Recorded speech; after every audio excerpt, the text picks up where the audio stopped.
Welcome to Classical Studies. In this subject we look at the history, literature and language of the ancient world, Greece and Rome, as well as Egypt, China and Africa. Our most popular course is Classics. We offer Classics up to third year level and beyond into Honours and Masters. As such, it can be taken as a major subject. Classics 2 and 3 can also work as a 2-year major. You can register for Classics 2 without having done Classics 1. The only requirement is a first year level credit in the humanities. Alternatively, if you're looking for an interesting and engaging 1-year credit, try Classics 1, which is also semesterized and can be taken as a half credit in either semester. Classics 1 is a general introduction to the ancient world. The myths, cultures, history and literature of the ancient Mediterranean are the focus. In Classics 101 this year, you'll be looking at a mixture of literature and history. You'll be reading the Odyssey by Homer, one of the great epic poems of the ancient world, full of terrible monsters, beautiful goddesses, and cunning heroes. You'll also be studying how and why civilizations have formed and grow from a few hunter-gatherers to mighty empires. You'll be learning about Egypt, with its pyramids and pharaohs, before looking at the world of Homer himself, Greece and the Aegean Sea. The set work for the course, the Odyssey, translated by Richard Whittaker, will be available through the department.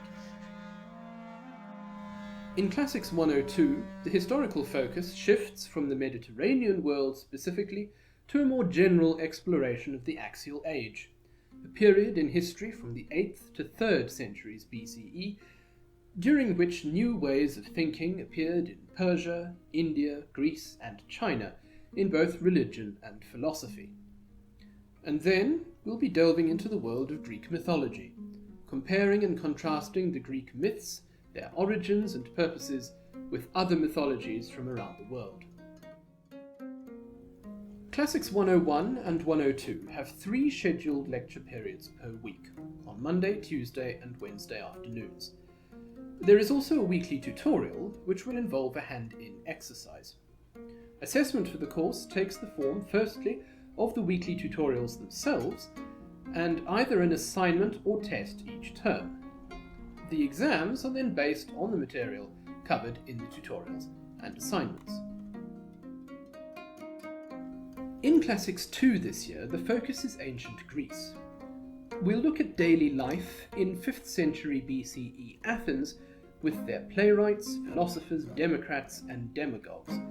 We'll also look at the broader history of the period, the Greeks' uneasy alliance in their desperate fight for existence against the Persians, and the cataclysmic rivalry that developed between the Athenians and the Spartans. Classics 2 lectures are shared with Classics 3, but the workload is scaled back accordingly. In addition to Classics, we also offer courses in Ancient Greek and Latin, the languages that the ancients themselves spoke. In Latin and Greek 1, the focus is on language acquisition, learning the languages.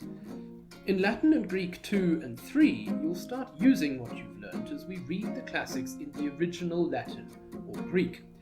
There's really no better way to read Homer than in the language it was originally written in. And what better way to get to know the Romans than to read what they actually wrote 2,000 years ago? No prior knowledge is expected, and the classes are small, so personal attention and face-to-face contact with the lecturer will be daily occurrences. Either or both of Latin and Greek can be taken as a major subject. Studying classics can be very interesting and enjoyable in its own right, but it could also be very useful throughout the rest of academia. Many disciplines have their roots in the classical world: drama, philosophy, history, psychology, law, the sciences.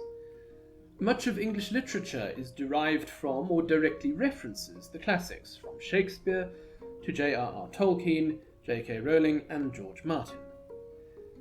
And when it comes to languages, Latin is the ancestor of, among others, French, Spanish, Italian and Portuguese, and Latin words form a substantial part of the vocabulary of English.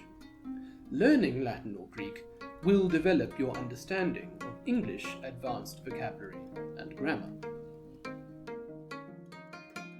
Should you have any questions, or for further information, feel free to contact us with the email addresses on the screen.